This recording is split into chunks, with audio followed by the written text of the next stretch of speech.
Sohel sir science সেবার পক্ষ থেকে তোমাদেরকে আবারও শুভেচ্ছা জানাচ্ছি। আজকের আমাদের টপিকস হচ্ছে বায়োলজি অষ্টম অধ্যায় মানব রেচন। দেখো, মানব রেচন নিয়ে বলার আগে আমি তোমাদেরকে কিছু কমন কথা বলি। আমাদের দেহের যাবতীয় বিপাকীয় বিক্রিয়ার মাধ্যমে, বিপাকীয় কাজের মাধ্যমে প্রতিদিন অসংখ্য বর্জ্য উৎপাদন হয়। যেমন আমরা আমাদের ত্বকের মধ্য দিয়ে কি নিঃসৃত হয়? ঘাম নিঃসৃত হয়, ওকে ফাইন। আবার ফুসফুসের মাধ্যমে আমরা কার্বন ডাইঅক্সাইড কি করি? ত্যাগ করি। এটা একটা কি বর্জ্য পদার্থ। আবার বৃক্কের মাধ্যমে আমরা নাইট্রোজেন গঠিত বর্জ্য পদার্থ বা আমরা মূত্র ত্যাগ করি। তাহলে এটা একটা কি পদার্থ? বর্জ্য পদার্থ। তাহলে দেখো, দেহের যাবতীয় বিপাকীয় বিক্রিয়ার মাধ্যমে যত বর্জ্য উৎপাদন হয় সবগুলোকে বলা হয় রেচন পদার্থ। সবগুলোকে কি বলা হয়?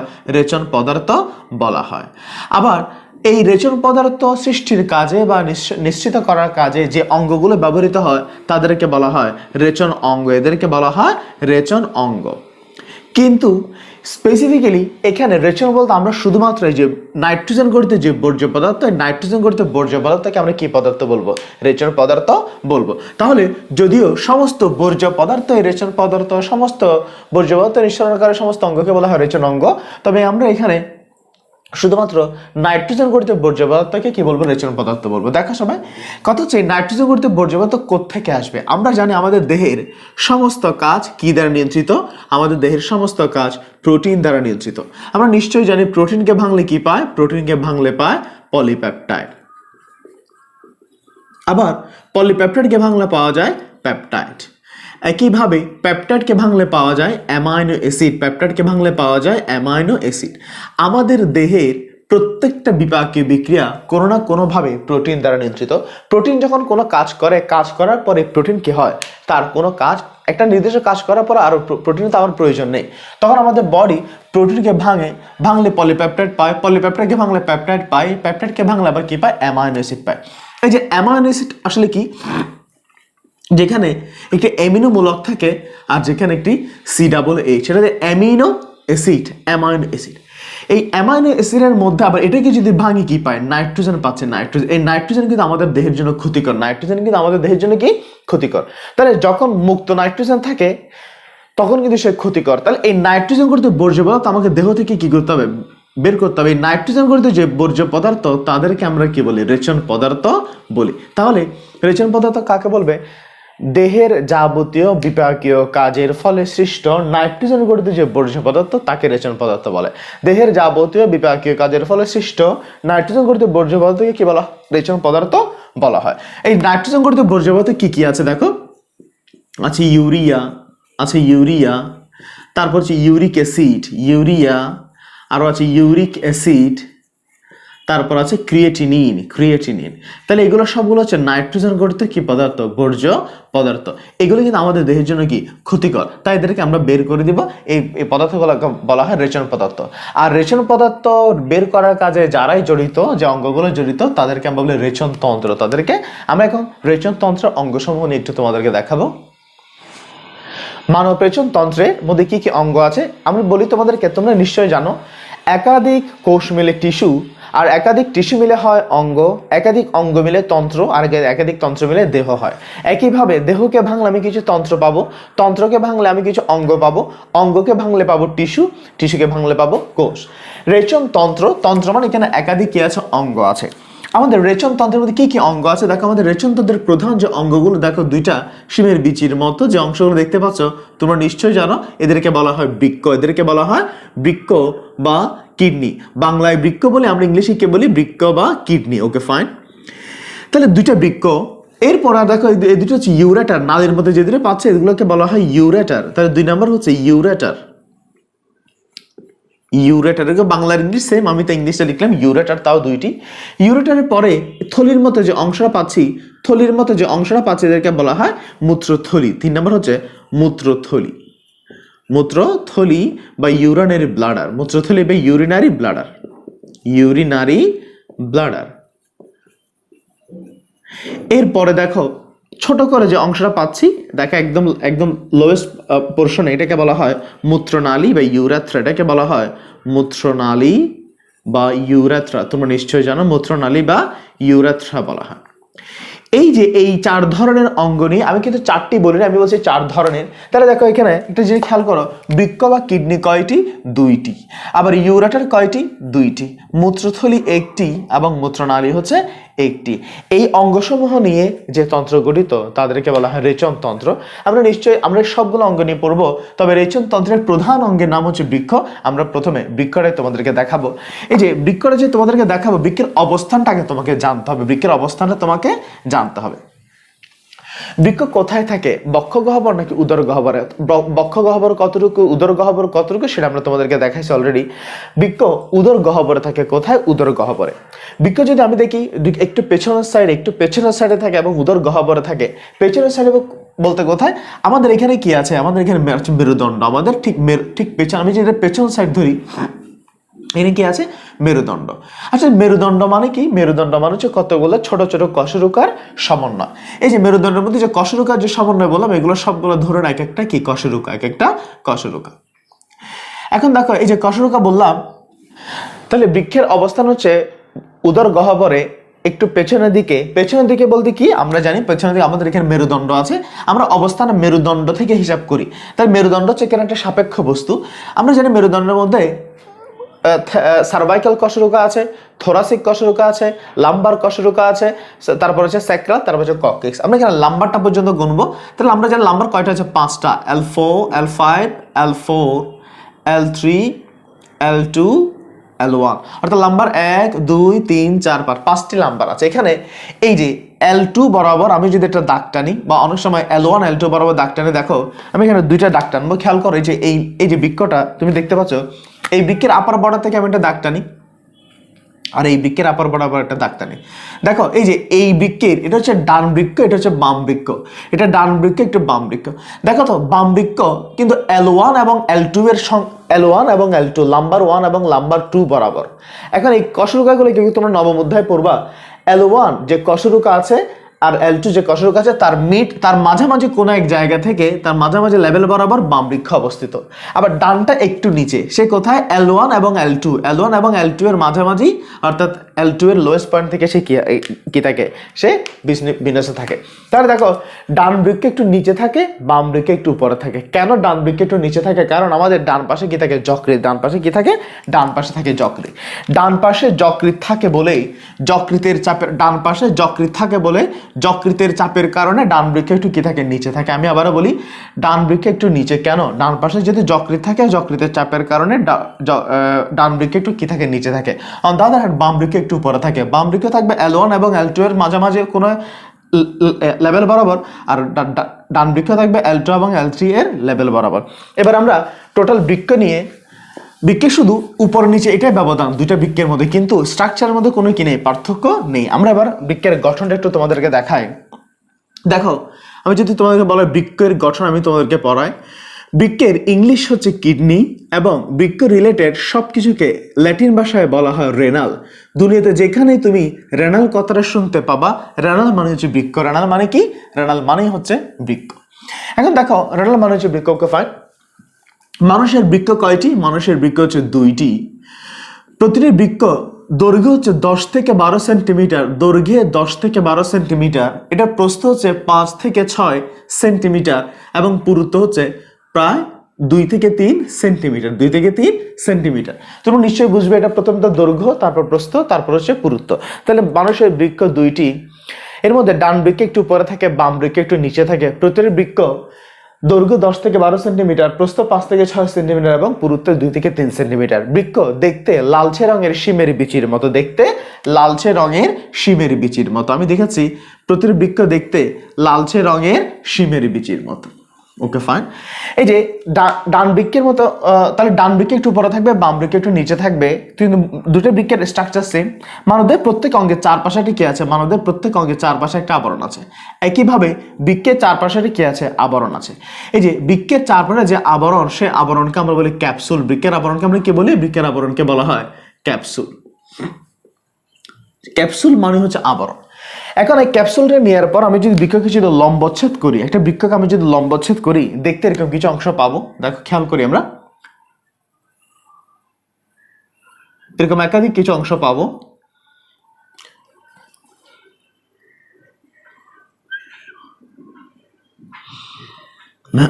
আঁকতে সময় লাগবে কিন্তু আমাদের বলতে সময় লাগবে না।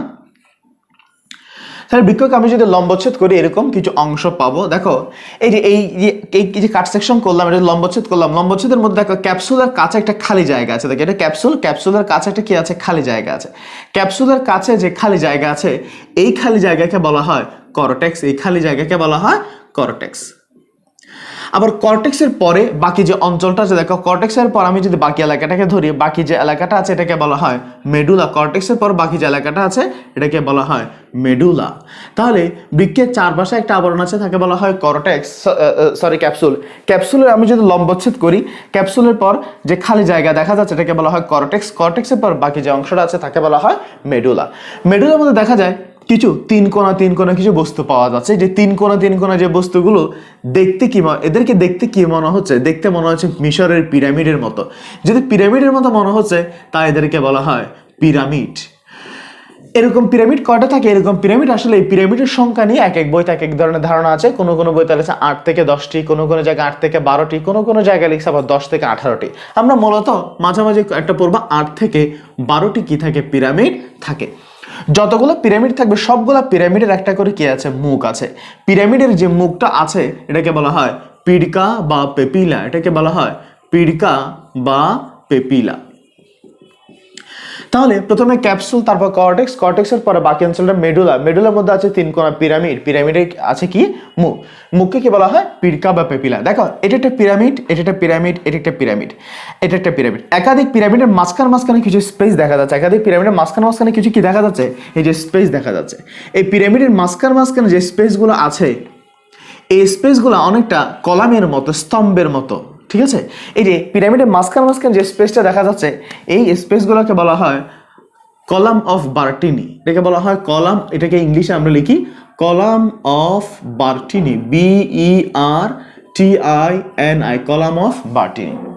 এখন দেখো এই যে পিরামিডের মুখগুলো সবাই একদিকে, সবগুলো পিরামিডের মুখ একই দিকে বিন্যস্ত। এই যে পিরামিডের যে মুখটা আছে এই মুখটাকে একটা নির্দিষ্ট অংশের মধ্যে তারা কি থাকে, একটা নির্দিষ্ট অংশের মধ্যে তারা উন্মুক্ত থাকে। সবাই এই কমন স্পেসটার মধ্যে সবাই মুখ করে আছে। এই কমন স্পেসটাকে বলা হয় পেলভিস, এটাকে বলা হয় পেলভিস।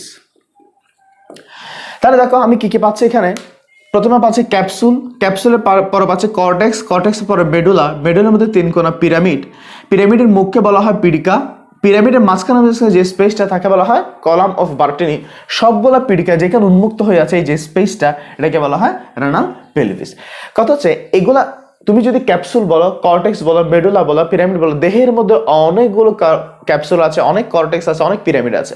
কিন্তু এগুলো কার পিরামিড, এগুলো হচ্ছে বৃক্কের পিরামিড। আমরা জানি বৃক্ক রিলেটেড সবকিছুকে কি বলা হয়, বৃক্কের রিলেটেড সবকিছুকে বলা হয় রেনাল। যেহেতু বৃক্ক রিলেটেড সবকিছুকে রেনাল বলা হয় তাই এদেরকে বলার সময় আমরা বলবো renal capsule, renal cortex, renal medulla, renal pyramid, renal পিডকা, রেনাল কলাম অফ বার্টিনি, একটা হচ্ছে রেনাল পেলভিস। তাহলে সবার নামের আগে একটা কি লাগাই দিব, রেনাল লাগাই দিব। তাহলে দেখো এটা হচ্ছে বৃক্কের গঠন। দুই বৃক্কের মধ্যে কিন্তু কি থাকে, সেম গঠনে থাকে। তাহলে আমরা আবার বলি বৃক্ক, মানবদেহের বৃক্ক কয়টি, দুইটি। দেখতে লালচে রঙের শিমের বিচির মতো, দৈর্ঘ্যে 10 থেকে 12 সেন্টিমিটার, প্রস্থে 5 থেকে 6 সেন্টিমিটার, পুরুত্ব 2 থেকে 3 সেন্টিমিটার। এখানে একটা জিনিস খেয়াল করো, বৃক্কের বাইরের অংশটা একটু উত্তল আর ভিতরের অংশটা একটু কি অবতল। তাহলে বাইরের অংশ একটু উত্তল আর ভিতরের অংশ কি অবতল। এই যে অবতল যে ভাঁজ, এখানে আমি যে অবতল যে ভাঁজটা দেখতে পাচ্ছি এই অবতল যে ভাঁজটা এটাকে বলা হয় হাইলাস, এটাকে কি বলা হয়, হাইলাস। তাহলে বৃক্কের মধ্যে এরকম যে অবতল, ভিতরের দিকে যে অবতল যে ভাঁজটা আছে এই অবতল ভাঁজকে বলা হয় হাইলাস। তাই যেহেতু এটা বৃক্কের হাইলাস তাই এটাকে বলা হয় রেনাল হাইলাস, এটাকে কি বলা হবে, রেনাল হাইলাস। আমি এটাকে একটু আলাদা করে কি করে দিলাম, মেনশন করে দিলাম। বৃক্ক রিলেটেড আরো কিছু কথা আমরা তোমাদেরকে এখন দেখাচ্ছি। এখন দেখো বৃক্কের কাজ কি, বৃক্কের কাজ হচ্ছে দেহ থেকে বা রক্ত থেকে নাইট্রোজেন ঘটিত বর্জ্য পদার্থকে কি করে দেওয়া, বের করে দেওয়া। রক্ত থেকে যদি নাইট্রোজেন ঘটিত বর্জ্য পদার্থকে বের করতে, আসলে এটা এক ধরনের ফিল্টার, পানির যে ফিল্টার করি আমরা, পানির ফিল্টারের মতো। কথা হচ্ছে নাইট্রোজেন ঘটিত বর্জ্য পদার্থ বের করতে হলে রক্তকে আগে তার কাছে আসতে হবে, রক্তকে আগে বৃক্কের কাছে আসতে হবে। একটা জিনিস খেয়াল করো, মনে করো রক্তকে আগে বৃক্কের কাছে আসতে হবে, ওকে ফাইন। এই যে রক্তকে যে বৃক্কের কাছে আসতে হবে, যে কোনো রক্তনালিকাগুলো কোত্থেকে আসে? হৃৎপিণ্ড থেকে আসে। আমরা জানি রক্তনালিকা কোত্থেকে আসে? রক্তনালিকা আসে হৃৎপিণ্ড থেকে, রক্তনালিকাগুলো আসে। হৃৎপিণ্ড থেকে যে রক্তনালিকাগুলো বের হয় তাদেরকে আমরা বলি ধমনী। এই ধমনী কোথায় আসবে? বৃক্কে আসবে। এই যে বৃক্কের কাছে একটা রক্তনালিকা হৃৎপিণ্ড থেকে আসতে যায়, আমরা আবার বলি হৃৎপিণ্ড থেকে একটা রক্তনালিকা বৃক্কের কাছে আসলো, যেহেতু এটা বৃক্ক থেকে বের হয়ে আসছে, এটাকে বলা হয় রেনাল ধমনী। এটাকে বলা হয় রেনাল ধমনী। রেনাল মানে হচ্ছে বৃক্ষ। Okay fine. এই রেনাল ধমনী বৃক্কের কাছে যখন রক্ত নিয়ে যাবে, রক্ত নিয়ে যাওয়ার পর সে রক্তগুলোকে পরিশোধন করবে। পরিশোধন করার পর বাকি যে রক্তগুলো থাকবে সেই রক্তগুলো বৃক্ক আবার হৃৎপিণ্ডের কাছে পাঠিয়ে দেয়। সেই রক্তগুলো আবার হৃৎপিণ্ডের কাছে কি করে দেয়? পাঠিয়ে দেয়। এই যে একটা রক্তনালিকা আবার হৃৎপিণ্ড থেকে কি হচ্ছে? বের হয়ে যাচ্ছে। তাহলে একটা রক্তনালিকা হৃৎপিণ্ডের কাছে প্রবেশ করলো, প্রবেশ করার পর রক্তগুলোকে পরিশোধন করে বাকি যে রক্তগুলো আছে সেই রক্তগুলোকে সে নিয়ে যাচ্ছে। কার দিকে নিয়ে যাচ্ছে? হৃৎপিণ্ডের দিকে নিয়ে যাচ্ছে। যেহেতু হৃৎপিণ্ডের দিকে যাচ্ছে এটাকে বলা হয় রেনাল শিরা। হৃৎপিণ্ডের দিকে যাচ্ছে বলে এটাকে বলা হয় শিরা, আবার যেহেতু বৃক্ষ থেকে যাচ্ছে তাই বলা হয় রেনাল শিরা। তাহলে রেনাল ধমনী দিয়ে যে রক্তগুলো আসলো, আসার পর এখান থেকে বর্জ্য পদার্থ রেখে বাকি রক্তগুলোকে আমি যে পাঠিয়ে দিচ্ছি রেনাল শিরার মাধ্যমে, এখানে যে বর্জ্য পদার্থগুলো আছে সেই বর্জ্য পদার্থ আবার একটা নালীর মধ্যে দিয়ে কি হয়? নিশ্চিত হয়। এই যে বৃক্ক থেকে বর্জ্য পদার্থ যে নালীর মধ্যে নিশ্চিত হয় তাদেরকে আমরা কি বলি? এদেরকে বলা হয় ইউরেটার। এদেরকে বলা হয় ইউরেটার। তাহলে একটা জিনিস খেয়াল করো, বৃক্কের সাথে মোটামুটি তিনটা বড় বড় নালী যুক্ত, একটা ধমনী, একটা শিরা, একটা ইউরেটার। ধমনী, শিরা, ইউরেটার। রেনাল ধমনী, রেনাল শিরা, একটা হচ্ছে ইউরেটার। এদের এদের ডিরেকশনটা দেখো। রেনাল যে ধমনী, রেনাল ধমনী কিন্তু বৃক্কে প্রবেশ করে, আর রেনাল শিরা এবং ইউরেটার বৃক্ষ থেকে নির্গত হয়। তাহলে যদি বলি বৃক্কের সাথে জড়িত বড় নালী কয়টি? তিনটি। যদি বলি বৃক্কের মধ্যে কয়টি নালী প্রবেশ করে, তাহলে প্রবেশ করে একটি। যদি বলি বৃক্ক থেকে কয়টি নালী নির্গত হয়, তাহলে দুইটি, একটা রেনাল শিরা, একটা কি? ইউরেটার। কথা হচ্ছে এই যে রেনাল ধমনী যে রক্তগুলোকে নিয়ে যাচ্ছে, এই রেনাল ধমনী যে রক্তগুলোকে নিয়ে যাচ্ছে এগুলো কার কাছে নিয়ে যাচ্ছে? আমরা জানি বৃক্কের গাঠনিক এককের নাম কি? বৃক্কের গাঠনিক এককের নাম হচ্ছে নেফ্রন। এখানে আমরা কিছু কথা বাদ রেখে আমরা আবার চলে যাব নেফ্রনের কাছে। তাহলে বৃক্ক হচ্ছে একটা অঙ্গ, অঙ্গের মধ্যে কি থাকে? কোষ থাকে। বৃক্কের গাঠনিক এককের নাম হচ্ছে, আমি লিখে দিচ্ছি এখানে, বৃক্কের গাঠনিক একক অর্থাৎ স্ট্রাকচারাল এবং ফাংশনাল একক। বৃক্কের গাঠনিক ও কার্যগত একক। কার্যগত একক বৃক্কের স্ট্রাকচারাল এবং ফাংশনাল ইউনিট, এটা হচ্ছে কি? নেফ্রন। কি? নেফ্রন। Okay fine. মানুষের একটা বৃক্ষে প্রায় 10 থেকে 12 লক্ষ নেফ্রন থাকে। একটি বৃক্ষে, আমি যদি বলি একটি বৃক্ষে নেফ্রনের সংখ্যা হচ্ছে প্রায় 10 থেকে 12 লক্ষ। 10 থেকে 12 লক্ষ। দুই বৃক্ষে মিলে তাহলে কত হবে? 20 থেকে 24 লক্ষ। প্রতিটি নেফ্রনের দৈর্ঘ্য প্রায় 3 সেন্টিমিটার। একটা নেফ্রনের দৈর্ঘ্য প্রায় কয় সেন্টিমিটার? 3 সেন্টিমিটার। একটা জিনিস তোমাদেরকে বলি, মানবদেহে এক বৃক্ষে 10 থেকে 12 লক্ষ নেফ্রন থাকে, দুই বৃক্ষ মিলে 20 থেকে 24 লক্ষ নেফ্রন থাকে। প্রতিটি নেফ্রনের দৈর্ঘ্য 3 সেন্টিমিটার। এইভাবে 20 থেকে 24 লক্ষ নেফ্রনকে আমি যদি পরস্পরের সাথে যুক্ত করি, সবগুলো নেফ্রন মিলে প্রায় 36.8 কিলোমিটার, 36.8 কিলোমিটার বা 22.5 মাইল লম্বা হয়। তাহলে মানব দেহে যতগুলো নেফ্রন আছে সব নেফ্রনকে যুক্ত করলে প্রায় 36.8 কিলোমিটার বা 22.5 মাইল কি হবে? লম্বা হবে। এগুলো নিয়ে তোমাদেরকে আমরা এইচএসসি তার বিস্তারিত পড়াবো। এখন দেখো নেফ্রন স্ট্রাকচারটা কেমন বলি। একটা নেফ্রন স্ট্রাকচার হচ্ছে, এখানে মূলত দুইটা অংশ থাকে। একটা নেফ্রন স্ট্রাকচারের মধ্যে মূলত দুইটা অংশ থাকে। প্রথম হচ্ছে একটা কাপের মতো একটা অংশ, একটু খেয়াল করি আমরা। তারপরে এটা নালীর মতো কিছু অংশ পাওয়া যায়, নালীর মতো। তাহলে নেফ্রনের মধ্যে মূলত আমরা দুই ধরনের অংশ পাই। আমি একটু তোমাদেরকে এগুলো চিত্র আঁকতে সময় লাগে, শুধু বলতে তেমনটা কি লাগে না, সময় লাগে না। Okay fine.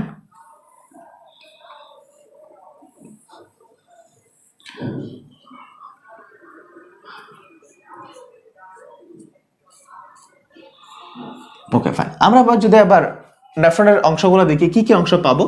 নেফ্রনের মধ্যে মূলত প্রথমে কাপের মতো একটা অংশ পাওয়া যায়। দেখো কাপের মতো যে অংশটা পাওয়া যায় এটাকে বলা হয় রেনাল কর্পাসল। আমি একটু ইংলিশে লিখি। তাহলে কাপের মতো যে অংশ পাওয়া যায় এটাকে বলা হয় রেনাল কর্পাসল। আর বাকি যে অংশটা পাচ্ছে পুরো অংশটাকে রেনাল কর্পাসল ছাড়া বাকি যে অংশ, টোটাল যে অংশটা পাচ্ছে এই অংশটাকে বলা হয় রেনাল টিউবিল। এটাকে বলা হয় রেনাল টিউবিউল। তাহলে একটা নেফ্রনের মধ্যে মূলত দুইটা অংশ আছে, একটা হচ্ছে রেনাল কর্পাসল, এটা হচ্ছে 1 নাম্বার, একটা হচ্ছে রেনাল টিউবিউল 2 নাম্বার। দেখো এই যে টিউবিউল, টিউবিউল কথাটা সে টিউব থেকে, আমরা জানি টিউব মানে কি, টিউব মানে হচ্ছে নালিকা অর্থাৎ ক্যানেলের মতো স্ট্রাকচার। তাহলে দেখো একটা হচ্ছে রেনাল কর্পাসল, উপরের অংশটা নিয়ে আমরা একটু একটু কথা পরে বলবো, তারপর হচ্ছে পুরো অংশটাকে বলা হয় রেনাল টিউবিউল। এই রেনাল টিউবিউলের মধ্যে কি কি আছে আমি একটু দেখি। এই যে টিউবিউলের মধ্যে দেখা যাচ্ছে, তাহলে এখান থেকে শুরু করে পুরো অংশটা হচ্ছে কি টিউবিউল। টিউবিউলের মধ্যে দেখো এটা একটু প্যাঁচানো স্ট্রাকচার, এটা একটা প্যাঁচানো একটা কয়েল আকার স্ট্রাকচার। এই যে এখানে যে প্যাঁচানো স্ট্রাকচার আছে দেখো, এটা একটা প্যাঁচানো অংশ। এখন একটা জিনিস বলি, এখানে দুইটা প্যাঁচানো অংশ আছে, তাহলে টিউবিউলের মধ্যে একটা হচ্ছে এখানে, একটা হচ্ছে এখানে। একটা বলি এখানে কোন প্যাঁচানো অংশটা কর্পাসলের কাছে আছে, তাহলে এটা হচ্ছে কর্পাসলের কাছে। যেটা কর্পাসলের কাছে এটাকে বলা হয় নিকটবর্তী প্যাঁচানো নালিকা, এটাকে বলা হয় নিকটবর্তী প্যাঁচানো নালিকা, নিকটবর্তী প্যাঁচানো নালিকা। তাহলে যেটা রেনাল কর্পাসলের কাছে সেটাকে বলা হয় নিকটবর্তী প্যাঁচানো নালিকা। আমি সংখ্যা লিখি না দিয়ে মিন করতেছি কি নালিকা। তাহলে এটা হচ্ছে নিকটবর্তী প্যাঁচানো নালিকা। এটা ইংলিশে হচ্ছে প্রক্সিমাল। প্রক্সিমাল মানে ক্লোজ টু, কার ক্লোজ টু, কর্পাসলের close to. Proximal convoluted tubule, T মানে হচ্ছে টিউবিউল। Okay fine. আর একটা দূরের প্যাঁচানো নালিকা আছে, এটা কোত্থেকে দূরে, কর্পাসল থেকে দূরে, এটাকে বলা হয় দূরবর্তী প্যাঁচানো নালিকা, এটাকে বলা হয় দূরবর্তী প্যাঁচানো নালিকা। দূরবর্তী প্যাঁচানো নালিকা সংখ্যা এটা ইংলিশে হচ্ছে ডিস্টাল মানে হচ্ছে দূরে, ডিস্টাল কনভলিউটেড মানে হচ্ছে প্যাঁচানো, distal convoluted tubule. Okay fine. এবার দেখো মাঝখানে ইউ এর মতো যে অংশটা আছে এটাকে বলা হয় লুপ অফ হ্যানলি বা হ্যানলির লুপ, এটাকে বলা হয় লুপ অফ হ্যানলি। বিজ্ঞানী স্যার হ্যানলি এটা প্রথম দেখতে পাইছেন বলে, এটার স্ট্রাকচার বর্ণনা করছেন বলে এর নাম হচ্ছে লুপ অফ হ্যানলি। লুপ মানে কি, বাংলায় লুপ মানে হচ্ছে ফাঁস, অর্থাৎ এরকম বাঁকানো কোনো কিছুকে আমরা কি বলি, লুপ বলি। তাহলে proximal convoluted tubule, distal convoluted tubule, মাঝখানে হচ্ছে লুপ অফ হ্যানলি। এই যে লুপ অফ হ্যানলির মধ্যে আবার যে এরপরে ডিস্টাল কনভলিউটেড টিউবিউল পর বড় যে নালিকাটা পাচ্ছে এটাকে বলা হয় কালেক্টিং টিউবিউল বা সংগ্রাহী নালিকা, বাংলায় বলা হয় সংগ্রাহী নালিকা। সংগ্রাহী নালিকার ইংলিশ হচ্ছে কালেক্টিং টিউবিউল। এখানে একটা কথা বলি তোমাদেরকে, আগে এই সংগ্রাহী নালিকা বা কালেক্টিং টিউবিউলকে নেফ্রনের অংশ বলে বিবেচনা করা হতো, কিন্তু এখন কিন্তু সংগ্রাহী নালিকাকে নেফ্রনের অংশ বলে বিবেচনা করা হয় না। কেন হয় না? কারণ একটি সংগ্রাহী নালিকাতে একাধিক নেফ্রন কি থাকতে পারে, যুক্ত থাকতে পারে। এই যে তুমি দেখো এখানে কতগুলো অংশ দেখতে পাচ্ছ, এগুলো কি আসলে, এগুলো হচ্ছে আসলে দেখো, মনে কর এটা হচ্ছে একটা নেফ্রন, এই নেফ্রনটা কার সাথে যুক্ত, সংগ্রাহী নালিকার সাথে যুক্ত। On the other hand same ভাবে মনে কর এখানে একটা নেফ্রন আছে, আমি যদি ছোট করে রাখি এখানে একটা নেফ্রন আছে, এই নেফ্রনের renal corpuscle, proximal convoluted tubule, distal convoluted tubule, loop of Henle, এরা সবাই একসাথে যুক্ত হয়ে একটা নেফ্রন এখানে এসে যুক্ত হচ্ছে।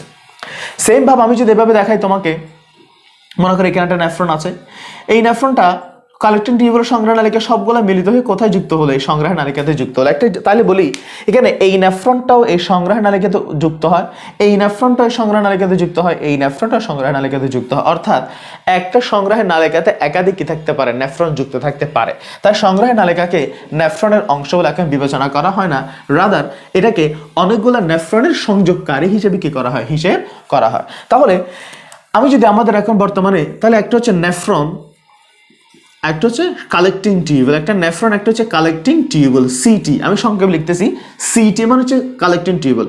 এই নেফ্রন এবং সংগ্রাহী নালিকার যে সংযোগ এটাকে বলা হয় ইউরিনিফেরাস নালিকা, এটাকে বলা হয় ইউরিনিফেরাস নালিকা, ইউরিনিফেরাস টিউবিউল। তাহলে দেখো ইউরিনিফেরাস নালিকা কাকে বলে, নেফ্রন এবং সংগ্রাহী নালিকাকে একসাথে কি বলা হয়, ইউরিনিফেরাস নালিকা বলা হয়। এই যে দেখো নেফ্রন স্ট্রাকচারগুলো বর্ণনা করলাম, তাহলে দেখো এখানে মাঝখানে কর্পাসলের এখানে কিছু কথা বাকি আছে। আমাদের রেনাল যে কর্পাসল আছে, রেনাল কর্পাসলের চারপাশে একটা আবরণ পাওয়া যায়, রেনাল কর্পাসলের চারপাশে কি পাওয়া যায়, একটা আবরণ পাওয়া যায়।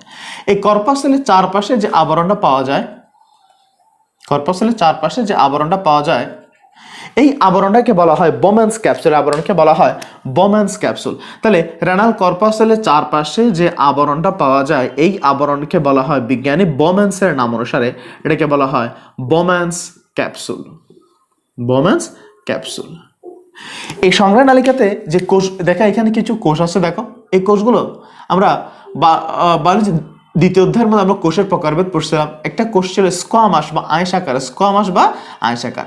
এই যে বোম্যান্স ক্যাপসুলের নিচে অর্থাৎ কর্পাসলের মধ্যে, আমি এই পাশে দেখাচ্ছি, এই পাশে দেখালাম না, যে কোষগুলো আছে এই কোষগুলো হচ্ছে স্কোয়ামাস প্রকৃতির বা আঁশ আকার। এই কোষগুলো হচ্ছে কেমন? আঁশ আকার বা স্কোয়ামাস, আঁশ আকার কোষ বা স্কোয়ামাস। তাহলে দেখো আমরা জানি বৃক্কের নেফ্রনের মূল অংশ হচ্ছে দুইটা, একটা হচ্ছে রেনাল কর্পাসল, একটা হচ্ছে রেনাল টিউবিউল। রেনাল কর্পাসলের চারপাশে যে আবরণ আছে তাকে বলা হয় বোম্যান্স ক্যাপসুল। বোম্যান্স ক্যাপসুলের ভিতরে যদি যাই, এখানে যে কোষগুলো পাবে এই কোষগুলো কেমন? স্কোয়ামাস বা আঁশ আকার। রেনাল টিউবিউল, টিউবিউল কথাটা সে টিউব থেকে, টিউব মানে হচ্ছে নালিকা। কি কি নালিকা আছে? Proximal convoluted tubule, distal convoluted tubule, loop of Henley.